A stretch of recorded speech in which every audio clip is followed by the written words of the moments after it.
Ужгород, который мы вам сегодня покажем, это сакуры, весь розовый от цветущих сакур, пальмы, Сюда точно стоит приехать. длинные набережные, Больше всего мне нравится вот эта с липовой аллеей. исторический центр, Там бегали крысы. средневековый замок с привидением, Кажется, я его уже вижу. музей-село. Сюда со всего региона свозили разные старинные дома, мини-скульптурки, в руках у него кнедлик и вкусная еда. Прям слезы начинают течь. А в качестве бонуса расскажем, что делать, если немного опоздали на цветение сакур, и покажем самый красивый бассейн. Всем привет! Мы в Ужгороде, столице Закарпатья, и самом маленьком областном центре Украины. Это небольшой, но очень красивый город, который весной становится еще более красивым, потому что расцветают сакуры. И в этот раз мы приехали как раз в это время.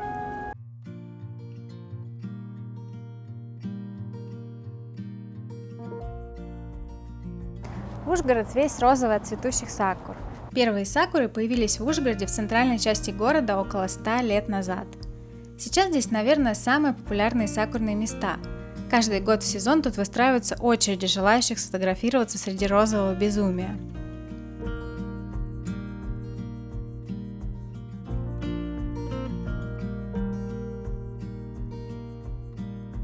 Обычно пик цветения сакур – конец апреля, но неожиданное потепление или похолодание может сдвинуть эти сроки. В Ужгороде и сейчас продолжают высаживать сакуры, и бывает, что новые деревья цветут немного позже, чем старые. Так период цветения сакур удается немножко растянуть во времени, но все равно сезон очень короткий, пару недель. Пик цветения поймать непросто, но если у вас получилось, то вы застанете насыщенно розовые деревья. Если немного опоздаете, то на сакурах уже появится зеленая листва. Тоже красиво, но уже не так эффектно. Ну а потом начнется розовый снег. Лепестки будут опадать на землю.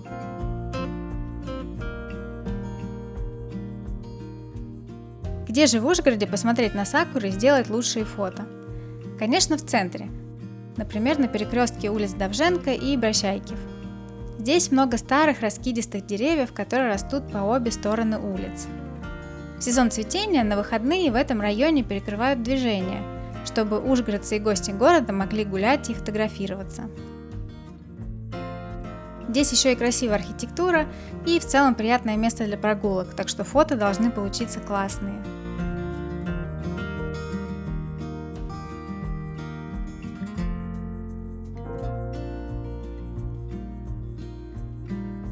Еще одно красивое место с сакурами тоже в центре, возле пешеходного моста, кукольного театра и филармонии. Тут можно вкусно позавтракать с видом на сакуры, и мы это покажем подробнее. Есть сакуры и на набережных, и на проспекте Свободы, и в Ботсаду, да и вообще по всему городу. В Ужгороде даже выпустили такую вот карту сакур, чтобы гостям города было проще их найти. Ну а если вы хотите фото без людей, то надо либо встать пораньше, либо выбирать не центральные улицы. На окраинах ажиотажа вокруг сакур обычно не бывает.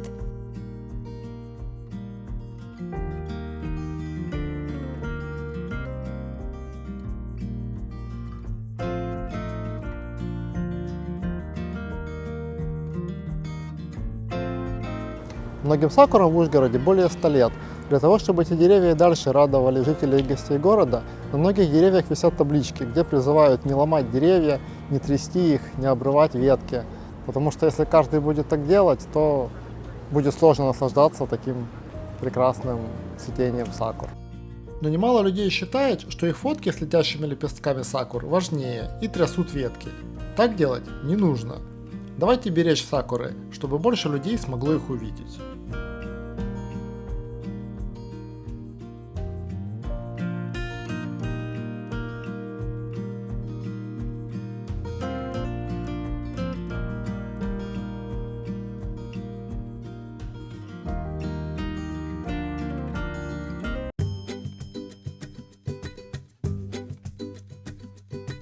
Ну а если сакурами вас уже не удивить, то в Ужгороде на улице Бобяка рядом с сакурами есть еще и пальмы.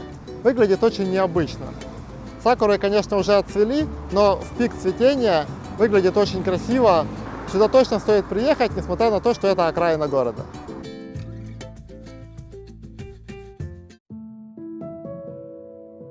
Ну а теперь идем завтракать.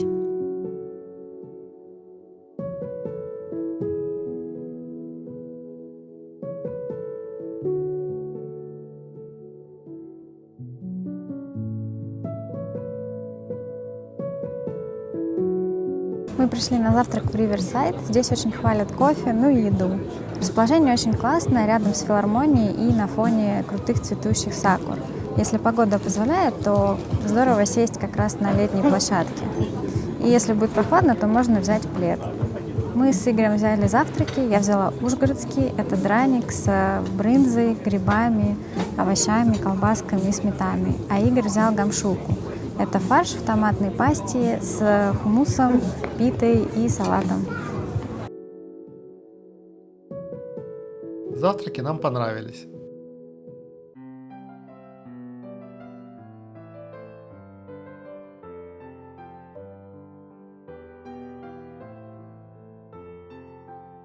Я слышал, что в Ужгороде очень красивая филармония, и она находится где-то в центре. Но когда мы пришли в центр, я долго не мог ее найти и не мог поверить, что вот это здание за моей спиной может быть филармонией. Но оказалось, что после Второй мировой войны это здание, которое раньше было синагогой около 50 лет, было национализировано, и Минкульт СССР разместил там филармонию. Сейчас это, наверное, одна из самых красивых филармоний. Внутри есть богатые орнаменты и орган. Здание действительно очень красивое, как будто ажурное, с элементами неаполитанского стиля в архитектуре. Обязательно стоит побывать и внутри. Там и красиво, и концерты классные. Одна из фишек – музыка при свечах, очень романтично. Мы были несколько раз.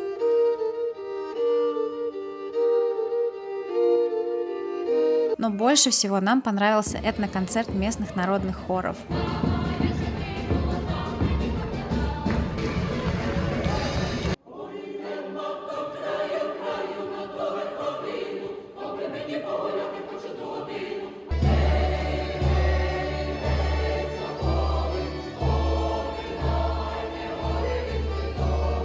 А теперь прогуляемся по центру Ужгорода.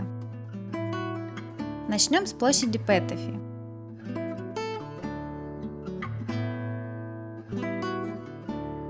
Потом через пешеходный мост вернемся к Театральной площади, той самой, где филармония. Здесь есть памятник художнику Рашковичу, который рисует мост, по которому мы только что шли.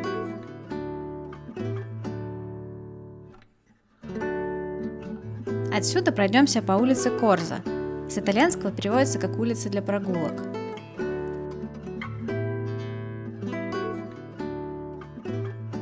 Здесь есть скульптура фонарщика дяди Коли, она посвящена реальному жителю города. И капсула времени, интересно, что там. Стоит свернуть и на Волошина, тоже красивая улочка.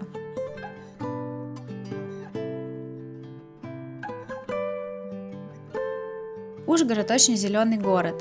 Напротив торгового центра Паннония есть приятный альпинарий с мини-скульптурками казаков и памятником художнику Иосифу Бакшаю.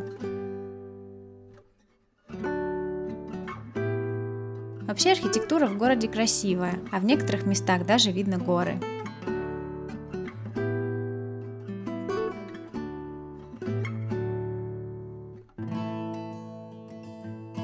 В центре Ужгорода есть необычный переулок, он называется Горчичное зерно.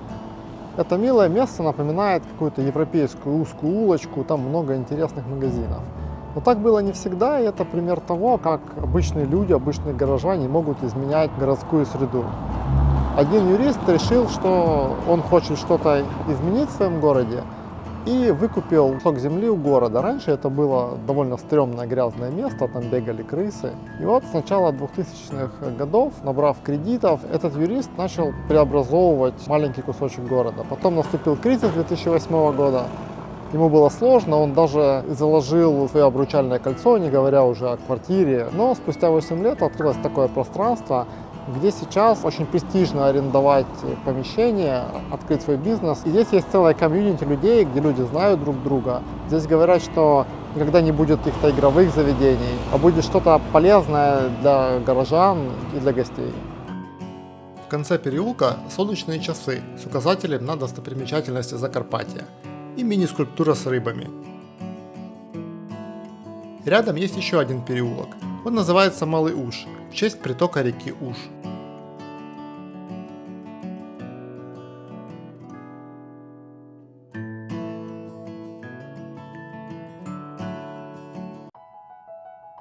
А теперь давайте прогуляемся по набережным.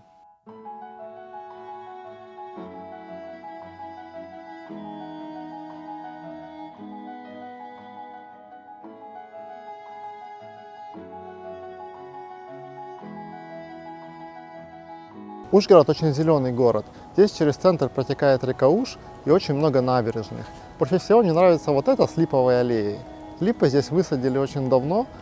Изначально они должны были укреплять берег реки, но сейчас получилась приятная зона для городских прогулок. Здесь есть лавочки, освещение, и летом, скорее всего, будет приятная прохлада из-за тени деревьев. Официальное название набережной – Набережная Независимости. Здесь же есть памятник Августину Волошину, президенту Карпатской Украины.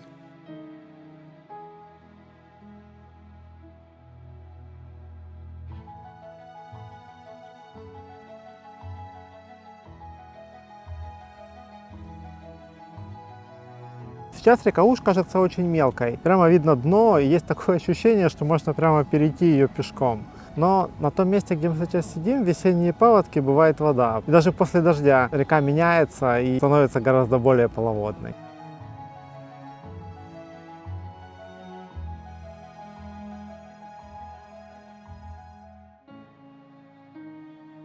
На этой набережной есть мини-скульптурка крота. У нас есть традиция махать ему каждый раз, когда мы идем мимо. Еще одно классное место для пеших прогулок – вот это Платановая аллея. Это тоже набережная. Посмотрите, какие здесь большие деревья. Интересно, что их ветки прямо над дорожкой. То есть здесь и летом будет здорово, и тень. Так что хотим еще летом приехать. Ну и, конечно, кроме платанов, тут высажены сакуры, которые рядом с красивыми частными домами выглядят особенно эффектно. Если пройти по Платановой аллее до конца, то вы попадаете в Боздорский парк. Это тоже приятное место для прогулок.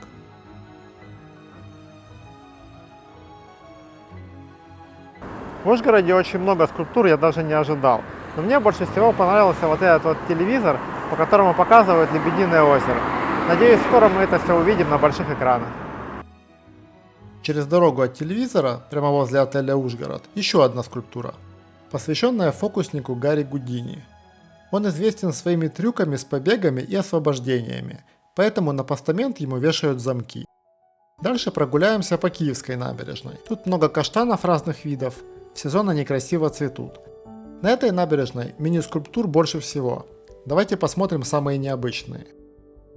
Эта скульптура интересна тем, что тут есть QR-код, на который можно навести и послушать, что говорит скульптура.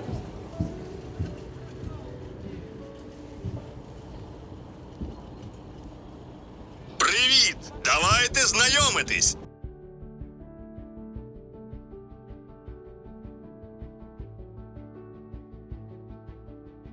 А это еглавские ежики, в честь чешского города-побратима Ужгорода Еглавы. И узел Кротона, в честь известного закарпатского силача. А это Швейк, главный герой одного из самых известных антивоенных романов, который был написан после Первой мировой войны. И обратите внимание, в руках у него кнедлик. По другую сторону от пешеходного моста можно посмотреть на Миколайчика с мешком подарков. Если его потереть и загадать желание, то оно должно сбыться. И прямо рядом с ним памятник пароходу Карпатия, который спас выживших после крушения Титаника. Смотрите, какая прикольная мини-скульптура. Это маяк Унгвар. И это самый маленький маяк в мире. Если видно, то он мигает. И вообще в Ужгороде еще много разных мини-скульптур. Интересно за ними наблюдать и охотиться.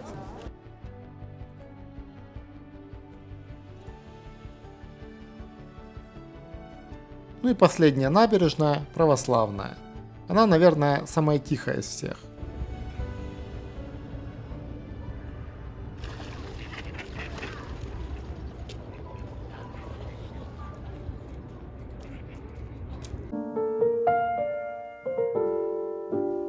Настало время десертика.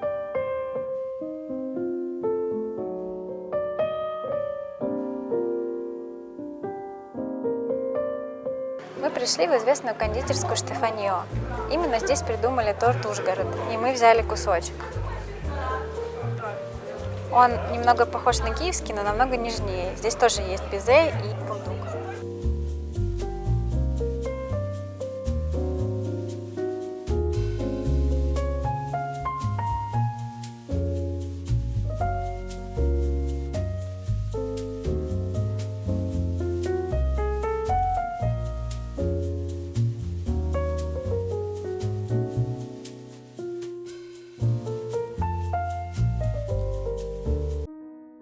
Возле Штефаньо красивый Ужгородский собор. Напротив собора небольшой сквер Марии Терезии, которая много сделала для города. А еще тут рельефные портреты других исторических личностей, которые тоже внесли большой вклад в развитие Ужгорода. Собор внутри очень красивый. Это главный греко-католический собор города и резиденция мукачевских епископов. Здесь проходит богослужение, но мы попали между, как раз когда не было людей.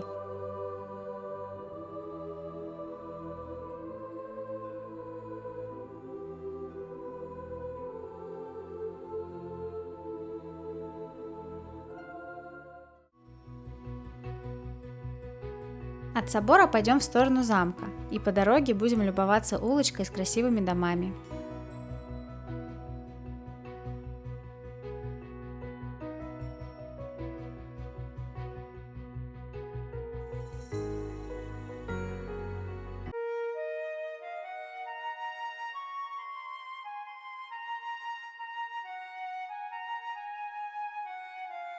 В Закарпатье очень много замков, но многие из них в не очень хорошем состоянии. Ужгородский замок – это приятное исключение, ведь несмотря на то, что первое упоминание о нем было еще в IX веке, он сохранился неплохо, тут есть и стены, и внутренние помещения. Он много раз перестраивался, вначале он был деревянный, потом каменный, у него был ров, через который был перекинут мост. И этот замок многие годы защищал знать Ужгорода и жителей от набегов с востока. Сейчас внутри замка находится краеведческий музей. Давайте посмотрим, что же внутри.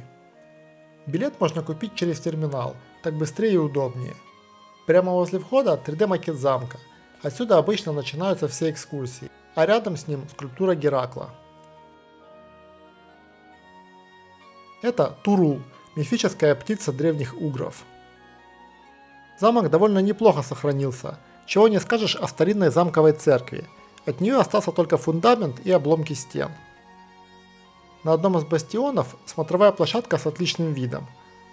Сразу понятно, почему замок построили именно здесь. Все видно, как на ладони. По другую сторону вид на Скансен, туда мы тоже заглянем.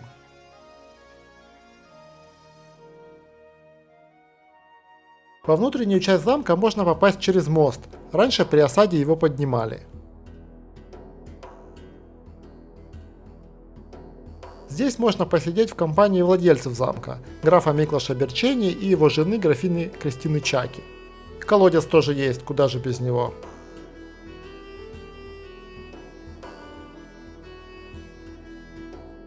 Дальше посмотрим казематы. Там раньше были склады и тюрьма. Казематы, пройдемте.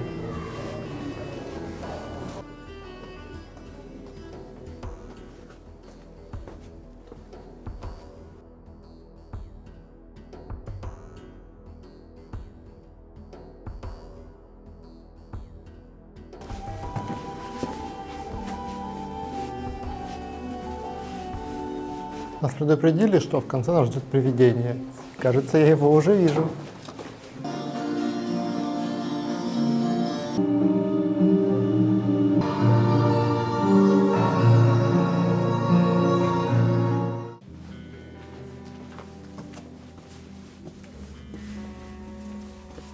На выходе из подземелья есть еще одна интересная экспозиция.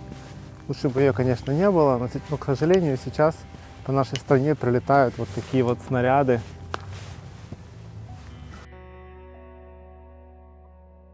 Можно посмотреть на остатки снарядов от РСЗО «Ураган», «Смерч» и обломки ракет С-300. Грустная, но полезная экспозиция.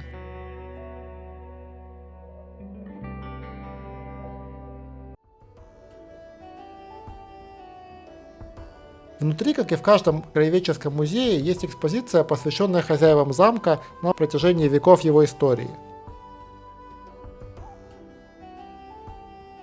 Музей нам понравился. Много экспонатов, и все они в хорошем состоянии.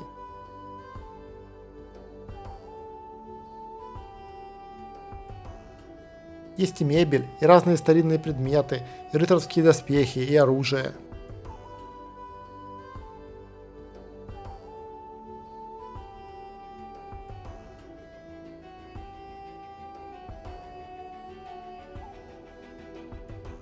В одном из залов мы даже нашли интерактивную карту местности. Отдельная комната посвящена Августину Волошину, памятник которому мы уже видели на набережной.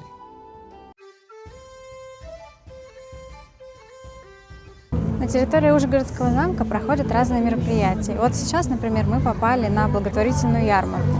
Здесь можно купить и одежду, и украшения, и разные вкусные штучки местные. Например, мы купили кифлыки. Это такие закарпатские рогалики с начинкой из леквара и орешков. А леквар – это закарпатское повидло. А вот готовят традиционный бограч.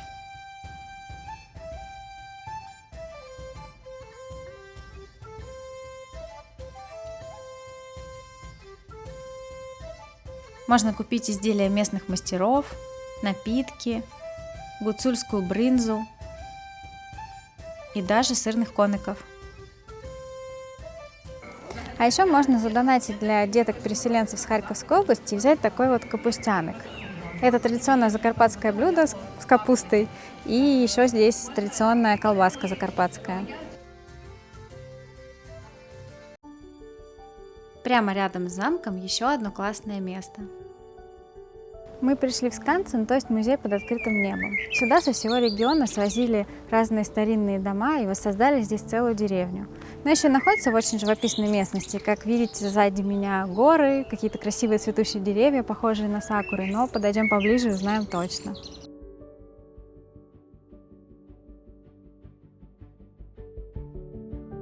Это оказались не сакуры, а какое-то другое очень красивое цветущее дерево. Мы узнали, что оно называется церцис.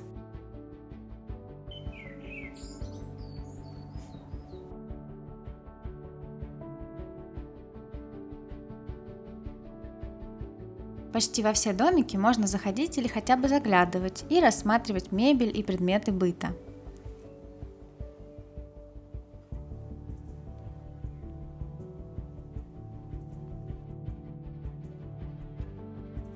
Есть и таблички, где можно почитать интересные факты про жилище.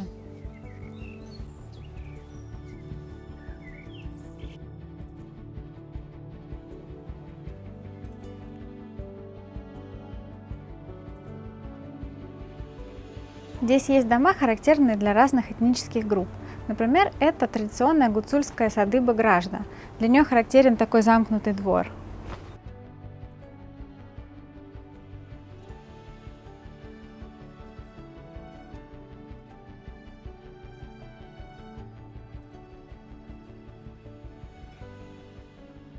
А такая садыба характерна для бойков. Ее особенность в том, что жилые помещения и хозяйственные находятся под одной крышей.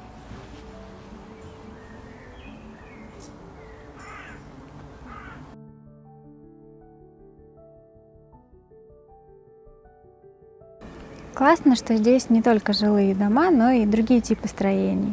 Например, как и в любой деревне, здесь есть корчма, которая прямо за нами.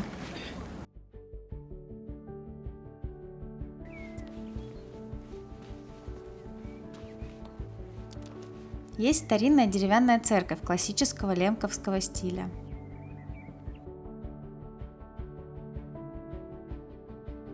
А здесь у нас школа и даже звонок есть. Из Скансена спустимся на улицу Ольбрехта и в Ботсад. По дороге есть мини-скульптурка опришка Миколы Шугая, карпатского Робина Гуда из села Калачава. Роман про него написал Иван Ольбрехт, который жил на этой улице.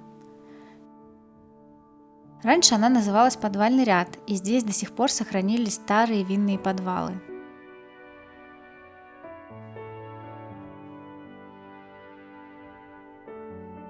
Но вернемся к Ботсаду. Возле него мини-скульптурка экскурсовода. Ее прообразом стал один из самых известных закарпатских гидов Тарас Гайдук, который погиб на войне.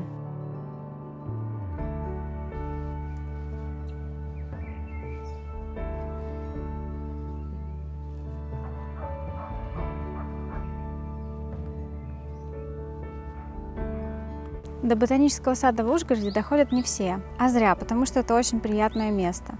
Он совсем небольшой, но здесь растут и секвойи, и магнолии, и много других растений и цветов. Здесь очень тихо, спокойно, все зеленое, поют птички, очень приятное место посреди города. Вход сюда бесплатный, но на входе стоит коробочка, куда можно положить благотворительный взнос на поддержку ботанического сада. И даже зимой, мы здесь были зимой как-то раз, и здесь все равно было очень здорово погулять, поэтому, в принципе, можно в любой сезон прийти.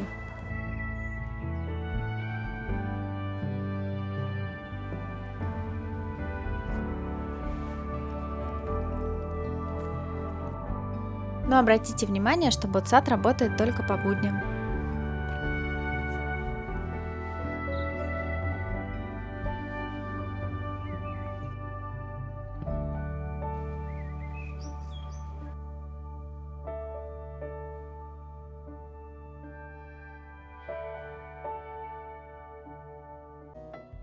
На ужин мы пришли в проверенное место, ресторан Липа, на той самой Липовой аллее, которую мы уже вам показывали.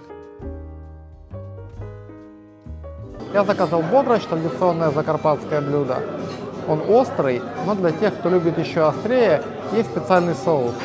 Но я не любитель сильно острых блюд, я, конечно, попробую, но, скорее всего, добавлять его не буду.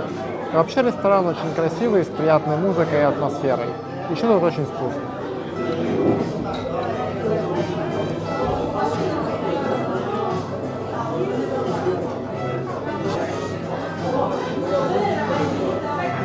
Соус очень острый, прям слезы начинают течь, поэтому с соусом прям аккуратно надо. Бограч вкусный. А я взяла курочку в панировке с начинкой из масла. В общем, это что-то типа киевской котлетки. И еще картофельное пюре с маринованными грибочками.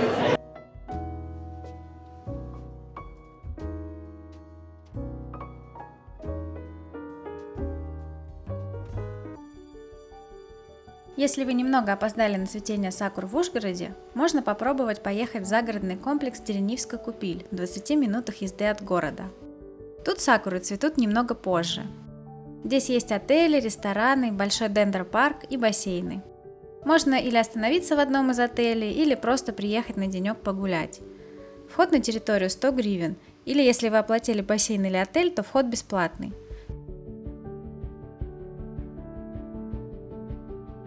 Сюда точно стоит приехать.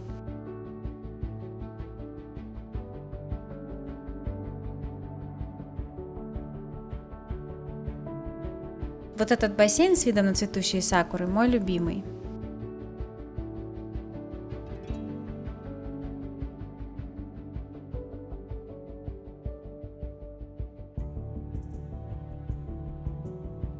Но если вы и сюда не успеваете на сакуры, не расстраивайтесь. Вскоре будут и другие цветения – глицинии, каштаны, розы и многое другое.